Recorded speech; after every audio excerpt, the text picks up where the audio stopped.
गुरु प्यारी साध संगत जी, नमस्कार जी। आप सब कैसे हो? आशा करती हूँ बाबा जी के श्री चरणों में अरदास करती हूँ कि मालिक की कृपा से आप सब बहुत खुश होंगे, मौज बहार में होंगे और अवश्य ही भजन सिमरन में होंगे। साध संगत जी, मैं हाजिर हूँ आज आप सभी से एक बहुत ही खूबसूरत साखी साझा करने के लिए। उम्मीद करती हूँ यह साखी आप सभी को बहुत पसंद आएगी। साध संगत जी, चलिए आइए समय न गवाते हुए शुरू करते हैं। साध संगत जी, कंधे पर कपड़े का थान ला दे और हाट बाजार जाने की तैयारी करते हुए नामदेव जी से पत्नी ने कहा कि भगत जी, आज घर में खाने को कुछ भी नहीं है। आटा, नमक, दाल, चावल, गुड़ और शक्कर सब खत्म हो गए हैं। शाम को बाजार से आते हुए घर के लिए राशन का सामान लेते आइएगा। भगत नामदेव जी ने उत्तर दिया, देखता हूँ जैसी विठल जी की इच्छा। अगर कोई अच्छा मूल्य मिला तो निश्चय ही घर में आज धन धान्य आ जाएगा।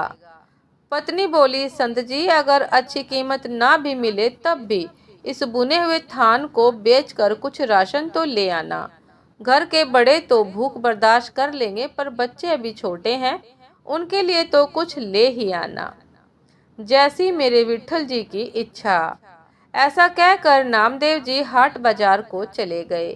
बाजार में उन्हें किसी ने पुकारा, वाह साई, कपड़ा तो बड़ा अच्छा बुना है और ठोक भी अच्छी लगाई है, तेरा परिवार बसता रहे। ये फकीर ठंड में कांप कांप कर मर जाएगा। दया कर और रब के नाम पर 2 चादरे का कपड़ा इस फकीर की झोली में डाल दे।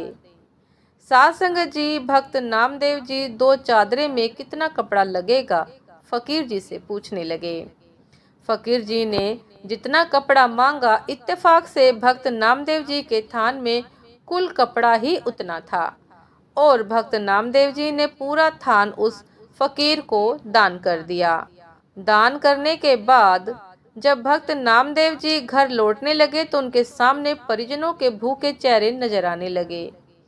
फिर पत्नी की कही बात कि घर में खाने की सब सामग्री खत्म है, दाम कम भी मिले तो भी बच्चों के लिए कुछ तो ले ही आना। अब दाम तो क्या, थान भी दान जा चुका था। भक्त नामदेव जी एकांत में पीपल की छांव में बैठ गए। जैसी मेरे विठल जी की इच्छा। जब सारी सृष्टि की सार पूर्ति वो प्रभु ही करता है, तो अब मेरे परिवार की सार भी वो ही करेगा। और फिर भक्त नामदेव जी अपने हरि विठल के भजन में लीन हो गए। साध संगत जी, अब भगवान कहाँ रुकने वाले थे। भक्त नामदेव जी ने सारे परिवार की जिम्मेदारी अब उनके सुपुर्द जो कर दी थी। अब भगवान जी ने भक्त जी की झोपड़ी का दरवाजा खटखटाया। नामदेव जी की पत्नी ने पूछा कि कौन है। नामदेव का घर यही है ना, प्रभु ने पूछा। अंदर से आवाज आई, जी यही है, आपको कुछ चाहिए। भगवान सोचने लगे कि धन्य है नामदेव जी का परिवार, घर में कुछ भी नहीं है, फिर भी हृदय में देने की सहायता की इच्छा है। प्रभु बोले, दरवाजा खोलिए। लेकिन आप कौन हैं? भगवान जी ने कहा, सेवक की क्या पहचान होती है भगतनी। जैसे नामदेव जी विठल के सेवक हैं, वैसे ही मैं नामदेव जी का सेवक हूँ। ये राशन का सामान रखवा लो। पत्नी ने दरवाजा पूरा खोल दिया। फिर इतना राशन घर में उतरना शुरू हुआ कि घर के लोगों की घर में रहने की जगह ही कम पड़ गई। इतना सामान नामदेव जी ने भेजा है? मुझे नहीं लगता, पत्नी ने पूछा। भगवान जी ने कहा कि हाँ भगतनी, आज नामदेव जी का थान सच्ची सरकार ने खरीदा है। जो नामदेव का सामर्थ्य था उसने दे दिया और अब जो मेरी सरकार का सामर्थ्य है वो चुकता कर रही है। जगह और बताओ। सब कुछ आने वाला है भगत जी के घर में। शाम ढलने लगी थी और रात का अंधेरा अपने पाँव पसारने लगा था। सामान रखवाते रखवाते पत्नी थक चुकी थी। बच्चे घर में अमीरी आते देखकर खुश थे। वो अभी बोरे से शक्कर निकाल कर खाते और कभी गुड़, कभी मेवे देखकर मन ललचाते और कभी झोली भर भर के मेवे लेकर बैठ जाते। उनके बाल मन अभी तक तृप्त नहीं हुए थे।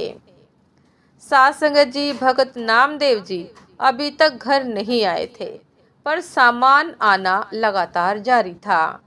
आखिर पत्नी ने हाथ जोड़कर कहा कि सेवक जी, अब बाकी का सामान संत जी के आने के बाद ही आप ले आना। हमें उन्हें ढूंढने जाना है क्योंकि वो अभी तक घर नहीं आए हैं। सासंग जी भगवान जी बोले कि वो तो गांव के बाहर पीपल के नीचे बैठकर विठल सरकार का भजन सिमरन कर रहे हैं। अब परिजन नामदेव जी को देखने गए। सब परिवार वालों को सामने देखकर नामदेव जी सोचने लगे कि जरूर ये भूख से बेहाल होकर मुझे ढूंढ रहे हैं। इससे पहले ही कि संत नामदेव जी कुछ